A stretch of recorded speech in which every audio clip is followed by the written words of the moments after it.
The massive space station called Nexus Prime floated in the darkness like a glittering jewel. Its crystal walls sparkled with thousands of lights as alien ships came and went like busy insects. Inside those walls, the most powerful beings in the galaxy were having a meeting. They were all there. The war leaders, the trade masters, the rulers of entire star systems. And they were all laughing. Admiral Taemin Park stood quietly on the bridge of his ship, the UES Resilience. Through the thick glass window, he could see the enormous station ahead of them. His hands were clasped behind his back and his face showed no emotion. He had been a soldier for 20 years, and he had learned to keep his feelings hidden. But inside, he was watching everything carefully. Around his ship, 11 other human vessels waited in perfect formation. They looked small compared to the massive alien warships that surrounded the station. Some of those alien ships were as big as entire cities, covered in huge weapons and thick armor. The human ships looked like tiny toys next to them. Lieutenant So-Young Kim sat at her station listening to the alien radio channels. Her job was to monitor what the aliens were saying about them. She had been doing this for 3 hours now, and her patience was running thin. The aliens kept making jokes about the humans, calling them weak and stupid. "Sir, they're still laughing at us," she reported to Admiral Park. Her voice was steady, but he could hear the anger underneath. "The Zephyrian commander just said we look like a school field trip that got lost." Park nodded but said nothing. He had expected this reaction. The aliens had been ruling the galaxy for thousands of years. They were used to showing their power through massive fleets and enormous weapons. To them, bigger always meant better. They could not understand why humans would come to such an important meeting with only 12 ships. Inside the station's great meeting hall, the alien leaders were having the time of their lives. The hall was huge, with a ceiling that stretched up into darkness. Holographic displays showed star maps and trade routes. The air buzzed with the sounds of dozens of different alien languages being translated by computers. At the center of it all sat War Marshal Kethavar of the Zephyrian Empire. He was a giant creature, 3 meters tall with thick gray skin and 4 powerful arms. His people were known throughout the galaxy as the fiercest warriors. They had conquered hundreds of worlds and never lost a major battle. When he spoke, his voice was so deep it made the floor vibrate. 12 ships, he roared, slapping the metal table with one of his massive hands. The sound echoed through the hall like a thunderclap. My grandmother's pleasure yacht has more weapons than their entire fleet. The other aliens burst into laughter. The crystalline hegemony's ambassador, a being that looked like a walking diamond, made a sound like wind chimes. "Perhaps we should call their parents to come pick them up," it said in its musical voice. "They seem to have wandered away from home." Even the usually serious Vorthon representatives were smiling. The Vorthons were tall, thin creatures with multiple arms and eyes that could see in all directions. They were known for their intelligence and careful planning. If even they thought the humans were a joke, then surely the humans were making a terrible mistake. But Admiral Park was not making a mistake. For months, human spy satellites had been watching the alien fleets. Human computers had been analyzing their weapons, their tactics, their weaknesses. Every conversation, every military exercise, every trade negotiation had been recorded and studied. The humans knew more about these aliens than the aliens knew about themselves. Park had read every file, watched every recording. He knew that the Zephyrians were strong but slow to adapt. He knew that the crystalline beings were powerful but overconfident. He knew that the Vorthons were smart but too cautious. Each species had spent so long being successful that they had stopped trying to improve. That was their biggest mistake. Humans had spent centuries believing they were alone in the universe. They had no one to fight but themselves, no one to compare themselves to. So they had focused on making every resource, count every weapon perfect, every strategy flawless. They had learned to win not by being bigger but by being smarter. Today the galaxy would learn what happened when you laughed at humanity. Admiral Taemin Park stepped forward to the communication panel on his ship's bridge. The time for watching and waiting was over. He had spent months studying these aliens, learning their customs, understanding their politics. Now it was time to make humanity's presence known to the galaxy. He pressed the transmit button and spoke in a clear, steady, voice that carried the weight of his years of military service. Nexus Prime Control. This is Admiral Park of the United Earth Space Command. We formally request an audience with the Galactic Council. The bridge fell silent as they waited for a response. Lieutenant So-Young Kim held her breath, her fingers hovering over her control panel. The other crew members stopped their work and turned to listen. This was the moment they had all been preparing for during their long journey from Earth. The reply came quickly, but it was not what they had hoped for. The voice belonged to a Drakmori controller, one of the reptilian beings who ran the station's traffic control. His tone was mocking and dismissive, like an adult talking to a small child who had interrupted an important conversation. "Little human fleet, you are cute," the alien controller said with obvious amusement. "But the adults are talking now. Why don't you run along and play somewhere else?" Lieutenant Kim's hands tightened into fists on her control panel. Her knuckles turned white as she fought to control her anger. She had been trained as a weapons officer before becoming a communications specialist, and right now, those old instincts were screaming at her to take action. "Sir," she said through gritted teeth, "permission to demonstrate our point defense systems on their communications array? I could take out their transmitter without damaging anything else." Admiral Park looked at her with understanding but shook his head slightly. "Patience, Lieutenant," he said calmly. "Let them have their fun. Their laughter will not last much longer." Kim took a deep breath and forced herself to relax. She knew her admiral was right, but it was hard to sit there and listen to the aliens, treating them like children. Every human on that bridge had trained for years to reach this moment. They had traveled across the galaxy to be here, and these aliens were acting like they were some kind of joke. Inside the Great Council chamber of Nexus Prime, the alien leaders were having the time of their lives. The laughter that had started when the humans first appeared was now reaching new levels. Some of the aliens were actually holding their sides, unable to control their amusement. The Vorthon High Priest, a tall being with multiple arms and a head, covered in complex patterns, gestured dismissively toward the viewing screen that showed the human fleet. His three main arms moved in different directions as he spoke, a sign of extreme contempt in his culture. "Look at their ships," he said, his voice high with amusement. "Where are the massive gun batteries? Where are the intimidating weapon platforms? These vessels look like they were designed by engineers, not warriors. What do they plan to do? Bore us to death with technical specifications?" Other aliens joined in with their own jokes. The Aquatic Federation's representative, speaking through a water-filled communication device, bubbled with laughter. "Perhaps they are here to offer us their services as cargo haulers. Those ships look better suited for carrying supplies than fighting battles." Even the normally serious crystalline beings were making musical sounds that passed for laughter in their species. Their ambassador's crystal body was actually changing colors with amusement, shifting from deep blue to bright yellow. But it was War Marshal Kethvar who delivered what he thought would be the final insult. The massive Zephyrian leaned back in his oversized chair, which creaked under his enormous weight. His forearms crossed over his broad chest as he smiled with all the confidence of a being who had never lost a battle. "I'll grant them this," he said in his booming voice that made the entire chamber vibrate. "They have courage coming here, with such a pathetic display. It takes real bravery to embarrass yourself in front of the entire galaxy." He paused for effect, enjoying the renewed laughter from the other aliens. Then he leaned forward, his small eyes gleaming with cruel amusement.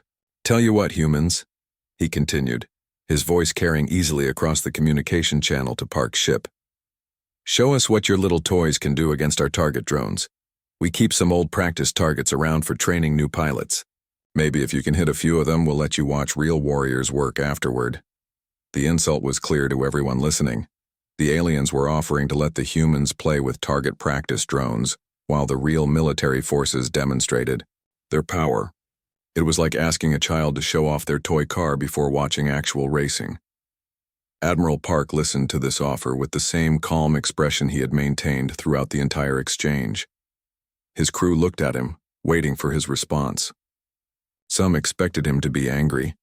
Others thought he might decline the insulting offer.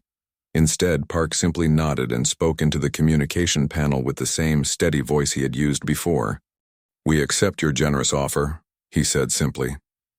The words sent a chill through the alien council chamber, though none of them understood why yet. The moment Admiral Park accepted the challenge, something extraordinary began to happen. The 12 human ships which had been hanging motionless in space like sleeping giants suddenly came to life, but they didn't move the way anyone expected. Every alien in the galaxy was used to seeing massive warships lumber through space like floating fortresses. These ships were built for intimidation as much as combat, with thick armor plating and enormous weapon arrays that made them look like flying cities. They moved slowly and deliberately, announcing their presence with raw power and size. The human ships were completely different. They flowed through space like water, each movement smooth and precise. There was no wasted energy, no unnecessary display of force. They moved with a grace that seemed almost alive, as if each ship was a living creature rather than a machine. Captain Hyunwoo Lee commanded the destroyer Harmony, one of the most advanced ships in the small human fleet. As he guided his vessel into position, something incredible happened. The ship's outer hull began to shift and change. Metal panels slid over each other, weapon ports opened and closed, and entire sections of the ship reconfigured themselves into new positions.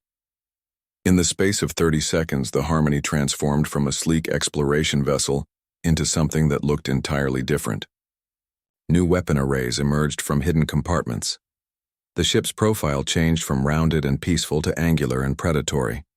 It was like watching a flower bloom in reverse, except this flower had teeth. Inside the council chamber, the crystalline ambassador made a sound like breaking glass. His crystal body, which had been glowing with amusement just moments before, suddenly dimmed to a worried purple color. "Impossible," he whispered, his voice creating harmonics that made the other aliens uncomfortable. "Their ships are changing shape. How is this possible?" The other aliens pressed closer to their viewing screens, trying to understand what they were seeing. The Zephyrian War Marshal's 4 eyes were wide with shock. In all his years of conquest, he had never seen technology like this. Ships were ships. They were built for one purpose and kept that purpose throughout their lives. The idea that a vessel could completely change its function was beyond his understanding. Meanwhile, the target drones that had been prepared for the demonstration were deploying in their standard formation. These were not simple practice targets. They were military-grade units built to withstand the kind of punishment that capital ships could dish out. Their armor was thick enough to stop most weapons, and their defensive systems were designed to challenge even experienced pilots. The aliens expected the humans to begin firing immediately. That's what any normal military force would do. Unleash a barrage of weapons fire and try to destroy as many targets as possible in the shortest time. It was a test of firepower and accuracy, but the humans did something completely unexpected. They simply watched. For long minutes, the 12 human ships hung in space, apparently doing nothing. Their weapons remained silent. No energy beams lanced out toward the targets. No missiles streaked across the void. The humans seemed content to simply observe their targets, as if they were studying them rather than preparing to attack them. The aliens began to whisper among themselves. Was this some kind of joke? Had the humans frozen up with fear? Were they having technical problems with their weapon systems? Then Lieutenant Commander Yoon Ji-shin made her move. Her frigate, the Serenity, was one of the smaller ships in the human formation. Compared to the massive alien vessels surrounding the station, it looked like a child's toy. But from its hull, something extraordinary emerged. At first, it looked like nothing more than a small cloud of metallic dust. The particles were so tiny they were barely visible even on the most advanced sensors. The cloud drifted away from the Serenity slowly, expanding as it moved through the vacuum of space. The aliens watched with growing confusion as this harmless-looking dust cloud approached the target drones. What possible threat could such a thing pose to armored military targets? They got their answer in seconds. As soon as the cloud reached the first drone, something incredible happened. The massive target, which had been moving and maneuvering just moments before, suddenly stopped. Not slowed down, not damaged. Simply stopped functioning entirely. Its lights went out. Its engines went silent. It became nothing more than a floating piece of metal. One by one, as the cloud spread to engulf the other drones, the same thing happened. Each target simply shut down as if someone had flipped a switch. Within minutes, the entire formation of military-grade drones was floating dead in space. The Vorthon High Priest's voice cracked with disbelief. What did they do? All traces of his earlier amusement were gone. His multiple arms were trembling. As he stared at the viewing screen, Captain Lee's voice came across the communication channel, calm and professional. Nanotechnology, he explained simply.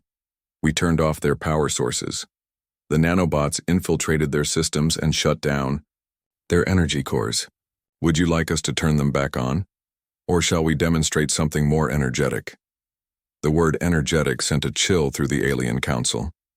If this was what the humans considered subtle, what would they do when they really wanted to? Show off?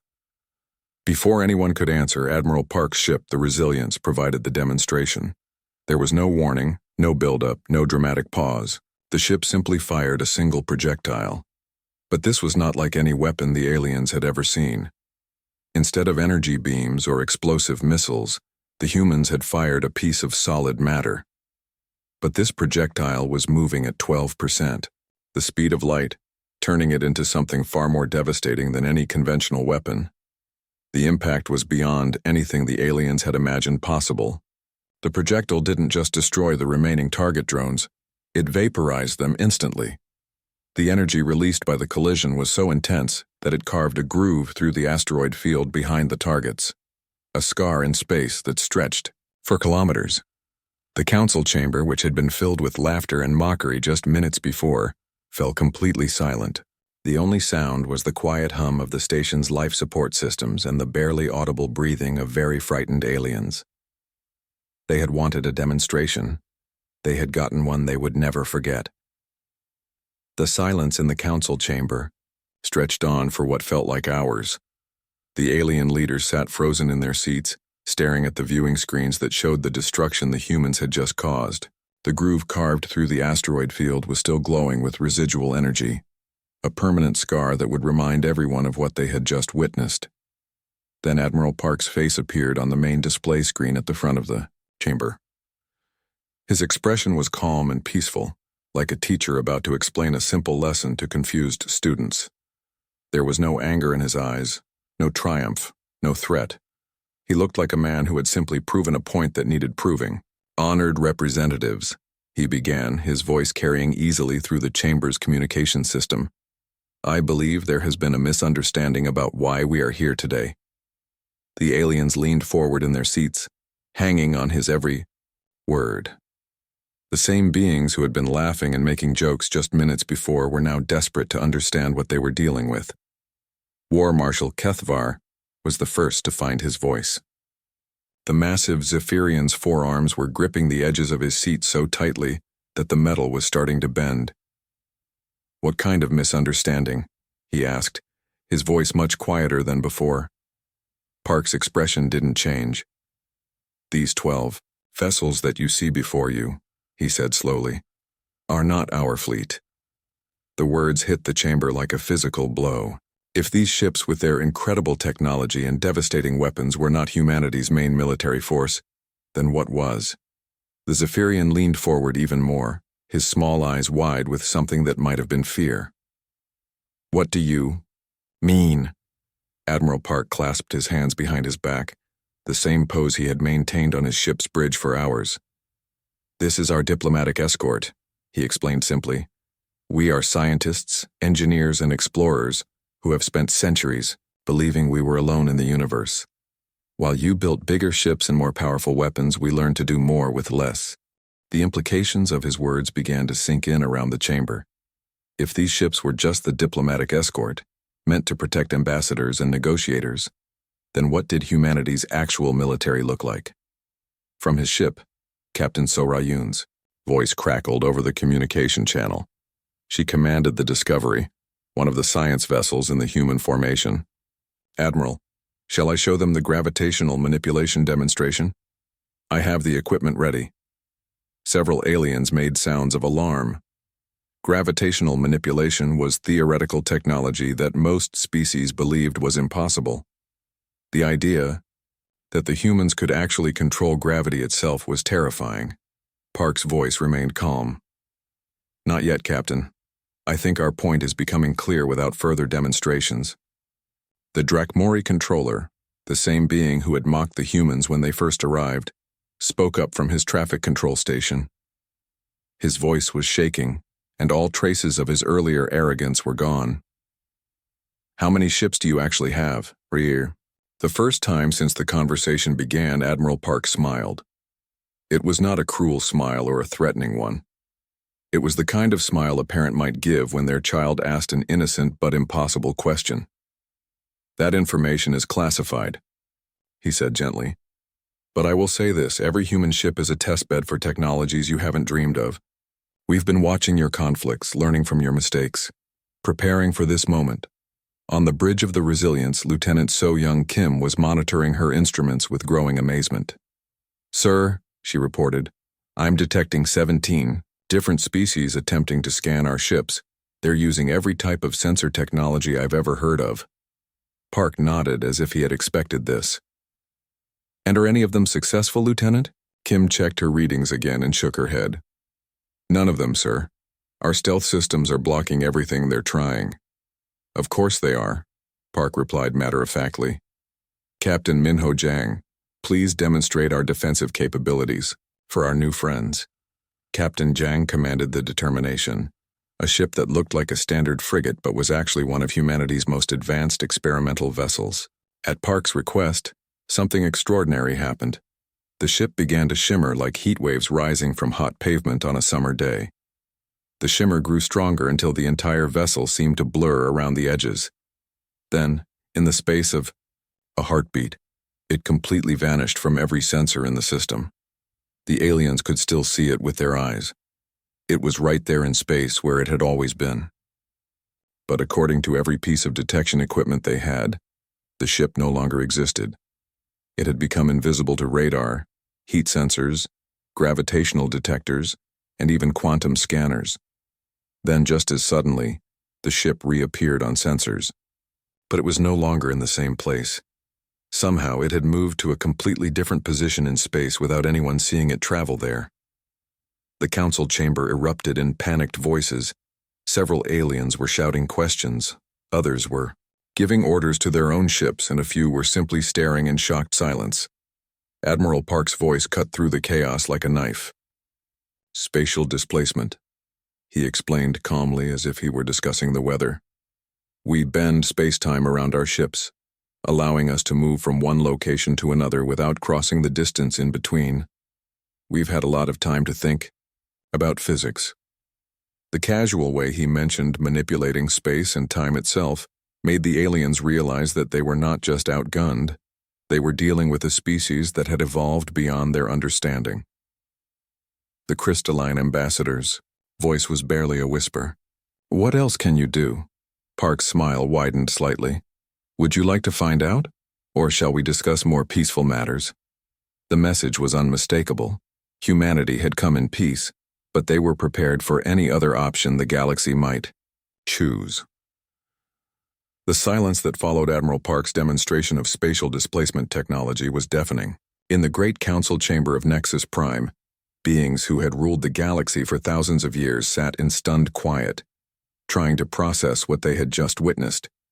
The same aliens who had been laughing and joking about humanity's small fleet now looked like children who had just realized they were playing with forces beyond their understanding. War Marshal Kethavar was the first to break the silence, but his voice was completely different from before. Gone was the booming confidence and arrogant mockery. Instead, his words came out cracked and shaky, like a man who had just seen his entire world turned upside down. "What do you want from us?" he asked, and there was genuine fear in his voice. For the first time in his long military career, the great Zephyrian warrior was afraid. Not of death in battle, which he had faced many times, but of something far worse.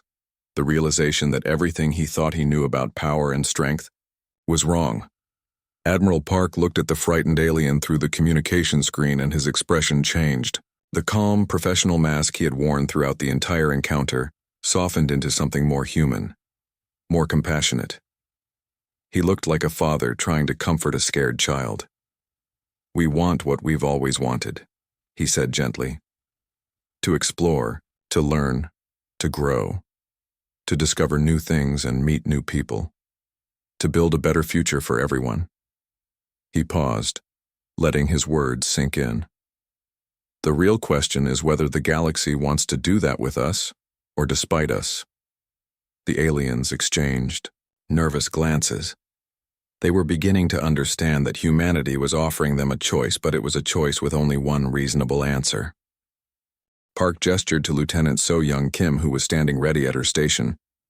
She had been preparing for this moment throughout the entire encounter, knowing that it would come. Her fingers moved quickly across her control panel, uploading a massive data package to every ship in the system. Contained in that file, Park explained, are solutions to 3 problems that have plagued this galaxy for centuries.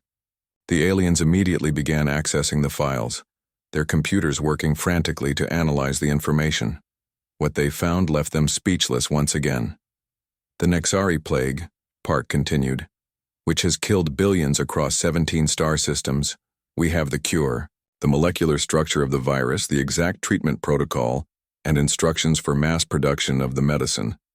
The Aquatic Federation's representative made a sound like rushing water. The Nexari plague had been killing his people for 50 years.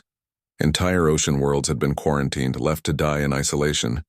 If the humans really had a cure, the void swarm at the galactic rim, Park went on, which has been consuming star systems and growing stronger with each world it devours. We have a defense, a way to stop them, to turn back their advance, and to reclaim the systems they've already taken. The crystalline ambassador's body flashed through several colors rapidly, a sign of extreme emotional disturbance. The void swarm was the galaxy's greatest nightmare, an unstoppable force that seemed to consume everything in its path.